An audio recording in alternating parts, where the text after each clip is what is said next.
कि आपने इतने महत्वपूर्ण विषय पर आज मुझे बोलने का, सवाल पूछने का अवसर दिया है।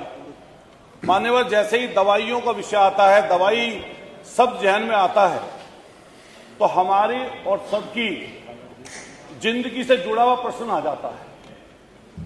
जैसे ही हम लोग देखते हैं, हमारा शायद ही परिवार का कोई सदस्य ऐसा होगा जो कभी ना कभी दवाई ना खाया। अगर उन्हीं दवाइयों में कहीं पर नकली या नशीली शब्द का प्रयोग हो जाए और या उसकी चीज का संज्ञान कहीं पर आ जाए, तो हम समझ सकते हैं कि हम अपने बच्चों के लिए क्या सोचते होंगे। अभी कुछ दिन पहले जो महत्वपूर्ण विषय इस समय पर चल रहा है, सिरप का, हमारे बराबर के प्रदेश मध्य प्रदेश, हमारे बराबर के प्रदेश राजस्थान, वहां से एक जहरीले सिरप जिसमें किसी साल्ट की मात्रा ज्यादा हो जाने के कारण या किसी भी अन्य बात के हो जाने के कारण वहां पर बच्चों की मृत्यु हुई, लेकिन उसका असर हमारे यहां पर भी पड़ा। मैंने देखा सरकार की तरफ से कई बयान मिले और उन बयानों में यह कहा गया कि इसकी गहनता से जांच होनी चाहिए और किसी भी तरीके से कोई नकली दवाई या नकली सिरप का इस्तेमाल ना हो। लेकिन मान्यवर, मैंने नजदीक से इस चीज को देखा। अभी जो सिरप का विषय है, इससे पूरा का पूरा जनमानस प्रभावित है। और मान्यवर, इसको अगर हम नजदीकी से देखें तो इसमें कहीं ना कहीं ऐसे बड़े लोग इन्वॉल्व हैं, वो इतने बड़े लोग इन्वॉल्व हैं कि उन तक कई बार हाथ नहीं पहुंचते।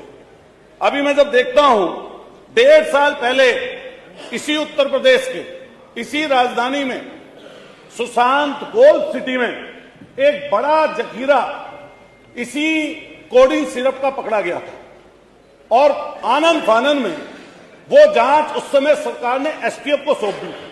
लेकिन जैसे ही एसटीएफ को सौंपी, 18 महीने बीत गए, पता नहीं क्या पर्चे कटे या नहीं कटे, कुछ जांच आगे बढ़ी या नहीं बढ़ी, किसी को कुछ पता नहीं चला। लेकिन भला हो अधिकारियों की आपस की लड़ाई का, गाजियाबाद में फिर एक ट्रक पकड़ा जाता है और जो गाजियाबाद में ट्रक पकड़ा जाता है उसमें जो लोग होते हैं संलिप्त, उनकी जेबों से एसटीएफ के नोटिस भी प्राप्त होते हैं। लेकिन फिर आनंद फानन में 15-20 लोगों का अलग अलग जगहों पर उनके नाम से एफआईआर दर्ज होती है। लेकिन अभी वो चर्चा का विषय है कि कई लोग बता रहे हैं कुछ, कई लोग कुछ बता रहे हैं।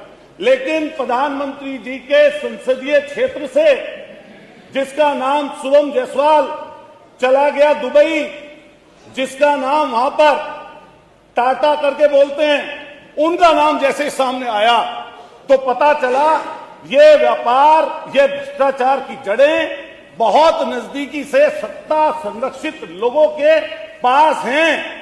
और ऐसी समस्या और अच्छा हुआ आपने पूछ लिया नियम 56 वाला भी इसी में पूरा कर दूंगा 5 मिनट। मान्यवर, मैं आपसे कहना चाहता हूं, चाहते थे आप लोग, मैं आपसे कहता हूं, मान्यवर, मैं कहना चाहता हूं, ये बहुत ही गंभीर विषय है और मैं इसलिए ये वाली बात बोल रहा हूं कि नजदीकी से 128 मुकदमे दर्ज किए गए, लेकिन इतनी मामूली धाराओं में मुकदमे दर्ज किए गए कि सहारनपुर, गाजियाबाद, आगरा, प्रयागराज, आपके बनारस, इतनी मामूली धाराओं में किए गए कि 200 करोड़ की जिसके ऊपर ईडी का छापा डला, 200 करोड़ की जिसकी संपत्ति अटैच की गई, मान्यवर, 200 करोड़ की उस संपत्ति अटैच करने वाले व्यक्ति को जमानत मिल गई, जिसका नाम विभोर राणा और आपके दूसरे का नाम विशाल सिंह है। मान्यवर, मैं पूछना चाहता हूं सरकार से कि बराबर के प्रदेश में एनडीपीएस के तहत ऐसे माफियाओं के खिलाफ 10-10 साल की सजा का प्रावधान कराकर एनडीपीएस में बंद किया गया है।